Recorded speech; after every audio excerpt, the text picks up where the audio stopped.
कार्तिक पूर्णिमा के पर्व को त्रिपुरारी पूर्णिमा और देव दीपावली के नाम से भी जाना जाता है। धार्मिक मान्यता है कि इस दिन देवी देवताओं का पृथ्वी पर आगमन होता है और उनके भव्य स्वागत के लिए दीपक जलाए जाते हैं। हिंदू धर्म में कार्तिक पूर्णिमा के दिन को बहुत ही शुभ माना जाता है। पौराणिक कथाओं में बताया गया है कि इस दिन ही भगवान शिव ने त्रिपुरा नाम के राक्षस का अंत किया था। इस वजह से कई स्थानों पर इस पूर्णिमा को त्रिपुरी पूर्णिमा भी कहते हैं। कार्तिक पूर्णिमा पर दीपदान करने का भी विशेष महत्व होता है। इस दिन दीपदान करने से सभी देवताओं का आशीर्वाद मिलता है। कार्तिक पूर्णिमा का दिन देवी देवताओं को प्रसन्न करने का दिन है। इस दिन पूजा पाठ करके आप देवी देवताओं से भूल चूक के लिए माफी मांग सकते हैं। कार्तिक पूर्णिमा के दिन भगवान लक्ष्मी नारायण की पूजा करना बेहद शुभ माना जाता है। साथ ही अगर संभव हो तो भगवान सत्यनारायण की कथा जरूर सुनें। इस दिन गंगाजी में डुबकी लगाने भी विशेष महत्व माना जाता है। इस दिन गंगा में स्नान करने से आपके सभी पापों का अंत होकर आपको पुण्य की प्राप्ति होती है। गंगा नदी के अलावा अन्य नदियों में भी सूर्योदय तथा उसके पूर्व स्नान करने से पुण्य मिलता है। इसलिए छत्तीसगढ़ के मुख्य नदियां महानदी, शिवनाथ नदी, सोन नदी, खारून नदी इत्यादि में डुबकी लगाकर श्रद्धालु नदियों में जलाभिषेक करते हैं। इसके साथ वहां मेला मड़ई का आयोजन भी होता है। इसके साथ ही छत्तीसगढ़ के विभिन्न स्थलों में मेला मड़ई शुरू हो जाता है।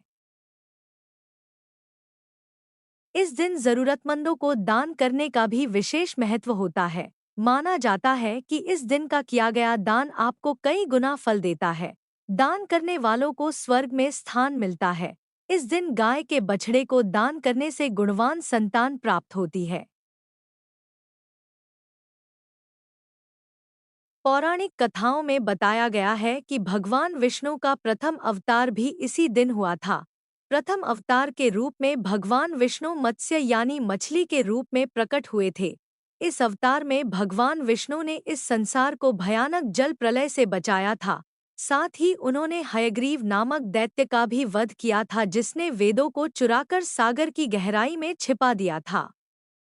इस दिन सत्यनारायण भगवान की कथा करवाकर जातकों को शुभ फल की प्राप्ति हो सकती है। गुरु नानक जयंती हर साल कार्तिक माह की पूर्णिमा के दिन मनाई जाती है। नानक जी ने समाज में ज्ञान का प्रकाश फैलाने का कार्य किया था। इसी वजह से गुरु नानक जयंती को प्रकाश पर्व के रूप में भी मनाया जाता है। यह पर्व सिख समुदाय के लोगों के लिए सबसे बड़ा उत्सव है। इस दिन को सिख समुदाय के लोग बहुत धूमधाम से मनाते हैं। गुरु नानक जी को सिख समुदाय का पहला गुरु माना जाता है।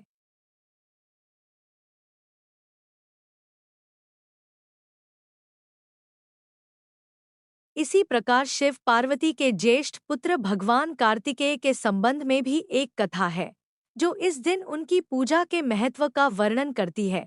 कहते हैं कि जब प्रथम पूज्य होने की प्रतियोगिता में उनके छोटे भाई श्री गणेश को विजयी घोषित कर दिया गया तो कार्तिकेय काफी नाराज हो गए और साधना करने वन चले गए। जब शिव और पार्वती उन्हें मनाने गए तो उन्होंने क्रोध में शाप दिया कि यदि कोई स्त्री उनके दर्शन करने आएगी तो वो 7 जन्म तक वैधव्य भोगेगी, और यदि किसी पुरुष ने ऐसा करने का प्रयास किया तो वो मृत्यु के बाद नरक में जाएगा।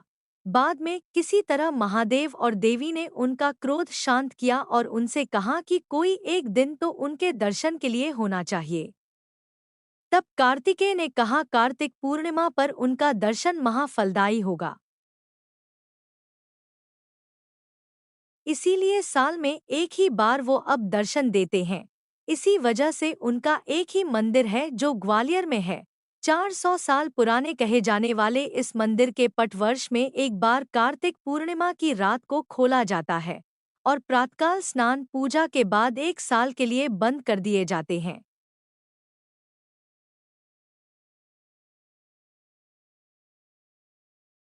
यदि आपको यह जानकारी उपयोगी लगती है तो आप इसे कम से कम 5 ऐसे ग्रुप में डालें जिनमें आप एक्टिव हैं, ताकि दूसरों को भी इस जानकारी का लाभ मिल सके।